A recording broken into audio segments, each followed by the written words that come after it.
نحمدہ و نصلی علی رسولہ الکریم، اما بعد۔ محترم بزرگوں اور عزیز دوستوں، آپ جانتے ہیں اور مجھ سے زیادہ جانتے ہیں کہ کس طرح ہوتا ہے جب شمسی سال کی ابتدا ہوتی ہے اور کیا کچھ نہیں کیا جاتا، وہ بھی آپ جانتے ہیں۔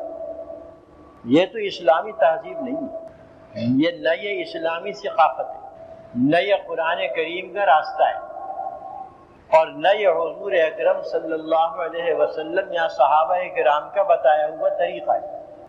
دشمنوں نے بھیجا، ہم نے لیا۔ ہمارے دشمن، اسلام کے دشمن، امت کے دشمن وہ کام نہیں کرتے جو ہم کر جاتے ہیں۔ سڑکوں پر کیا طوفان بدتمیزی رات کو ہوتا ہے کہ شرم بھی اپنا منہ چھپا کر بیٹھ جاتی ہے۔ یہ ہے نئی تہذیب کے انڈے۔ اسلامی تہذیب کا اس سے کوئی واسطہ نہیں، بلکہ اس کے سخت ترین خلاف۔ اسلامی نیا سال شروع ہوا، محرم سے شروع ہوتا ہے کہ محرم سے ہی کیوں شروع ہوا اسلامی سال؟ بھائی رمضان سے بھی ہو سکتا تھا، اور ہجرت جب آپ صلی اللہ علیہ وسلم نے فرمائی اس سے بھی ہو سکتا تھا، آپ کی ولادت سے بھی ہو سکتا تھا، آپ کی وفات سے بھی ہو سکتا تھا، لیکن ایسا نہیں ہوا۔ تو محرم سے شروع ہوا۔ مختصراً عرض کر دوں، پھر اس کے بعد اصل مقصود بتاؤں گا کہ چونکہ اسلامی تشخص اور اس امت کی پہچان کا دار و مدار قرآن کریم پر اور حضور اکرم صلی اللہ علیہ وسلم کی مقدس ہستی سے متعلق ہے، اور کسی چیز سے۔ اس لیے اس میں یعنی اسلام میں ایسی چیزیں ہیں کہ جن سے یا تو قرآن کریم کی طرف اشارے ملتے ہیں یا اللہ اور اس کے رسول کی طرف اشارے ملتے ہیں۔ حضور اکرم صلی اللہ علیہ وسلم کے دور مبارک میں بس تاریخ کا وہ نہایت سیدھا سادہ طریقہ تھا کہ جو اہم واقعہ پیش آ گیا اسی سے تاریخ لینا شروع کر دی، اسی سے سال کی ابتدا کر دی، اور یہ طریقہ زمانہ قدیم سے چلا رہا۔ آپ صلی اللہ علیہ وسلم کی ولادت اصحاب فیل کے واقعے کے سال ہوئی ہے۔ اصحاب فیل کا واقعہ مشہور ہے۔ مکہ معظمہ میں اور خصوصاً اور تمام عرب میں یہ واقعہ بڑی اہمیت کا حامل تھا، اصحاب فیل کا واقعہ۔ اس لیے اور حضور اکرم صلی اللہ علیہ وسلم کی پیدائش اس واقعے کے 55 دن کے بعد ہے۔ اس لیے آپ کے زمانے اسی سے تاریخ لی جاتی تھی کہ عام الفیل، سن فیل 1 اور سن فیل 2 اور سن فیل 3، اس طریقے سے اہل عرب تاریخ لیا کرتے تھے۔ آپ صلی اللہ علیہ وسلم کو 40 سال کی عمر میں نبوت سے سرفراز کیا گیا۔ 53 سال کی عمر مبارک تھی کہ آپ کو ہجرت کرنا پڑی مدینہ منورہ کی جانب۔ 63 سال کی عمر مبارک تھی کہ آپ اس دنیا سے رخصت ہو گئے۔ اب یہاں پر آپ صلی اللہ علیہ وسلم کے دور مبارک میں نہ آپ کی ولادت سے سن لی گئی، نہ آپ کی نبوت سے لی گئی، نہ ہجرت سے، نہ کسی اور چیز سے، بس ایسے ہی سیدھا سادہ طریقہ چلتا ہے۔ جب اسلامی حکومت مستحکم ہوئی حضرت فاروق اعظم کے دور میں، اور سرکاری کاروبار کے لیے ضرورت پیش آئی تاریخ کی، تو بعض نے مشورہ دیا حضرت فاروق اعظم کو کہ تاریخ مقرر کرنا چاہیے اور سن مقرر کرنا چاہیے، کیونکہ سرکاری کاروبار اس کے بغیر چلنا مشکل ہوتا ہے۔ خود حضرت فاروق اعظم کی بھی توجہ اس طرف تھی، چنانچہ کسی نے خط بھیجا، کسی ان کے گورنر نے، اس میں انہوں نے دیکھا شعبان، ماہ شعبان۔ فاروق اعظم نے دیکھ کر کہا کون سا شعبان؟ اس سال کا، گزشتہ سال کا، آنے والے سال کا۔ اس لیے تاریخ مقرر کرو۔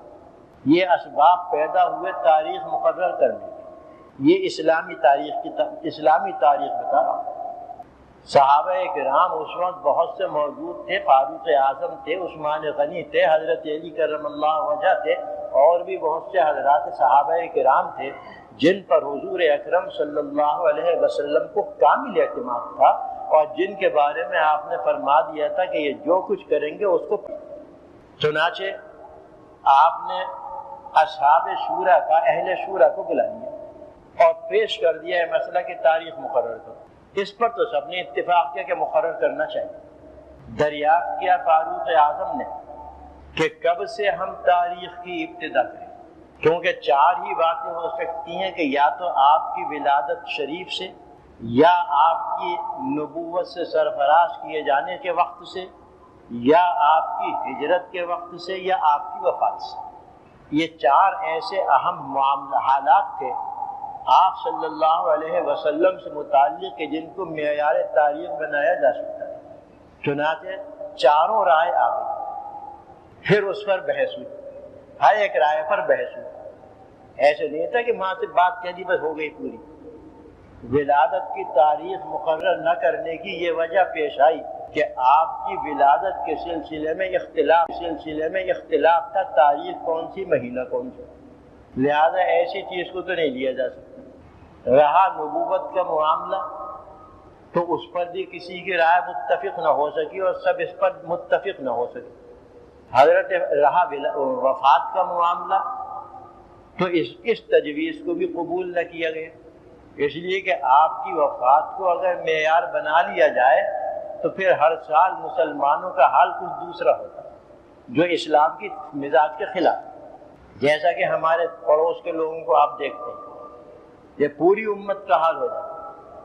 اس لیے فاروق اعظم نے فرمایا کہ ہجرت ایک ایسی چیز ہے کہ جس کے بعد اللہ تعالیٰ نے اسلام کو فروغ عطا فرمایا، فتوحات عطا فرمائی، اور 10 سال کے اندر پورے ملک عرب میں حکومت اسلامیہ قائم ہو۔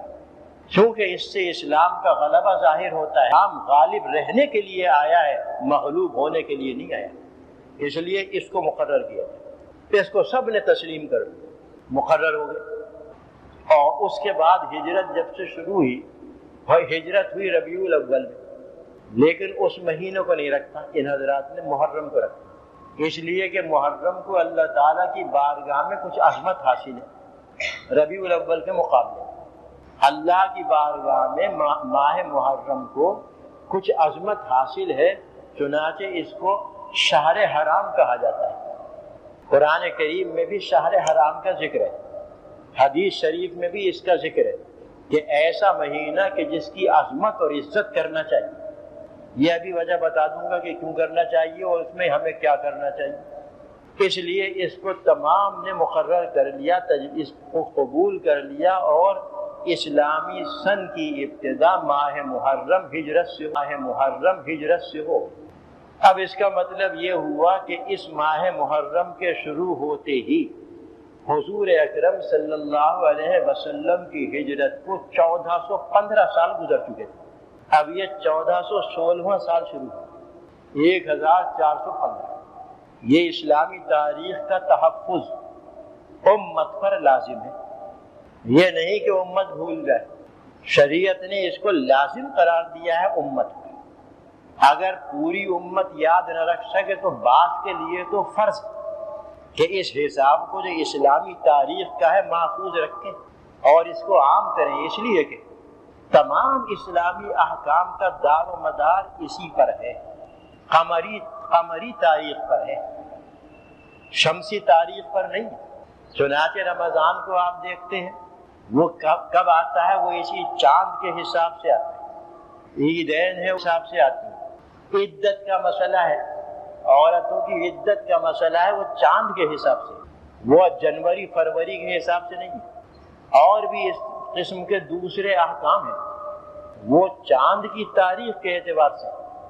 اس لیے یہ فیصلہ ہے زمانہ قدیم سے تمام علماء کا کہ اسلامی تاریخ کا تحفظ مسلمانوں پر لازم ہے۔ ایک طبقہ مریل سا یہاں پر آپ کے شہر میں اور آپ کے ملک میں جنہیں ملا کہتے ہیں، جن کی کوئی قیمت نہیں ہمارے یہاں، وہ اس کا تحفظ کرتا ہے، اور امت تو مستثنا ہو گئی، اسے تو جنوری چاہیے، فروری چاہیے، دسمبر چاہیے، اپریل چاہیے۔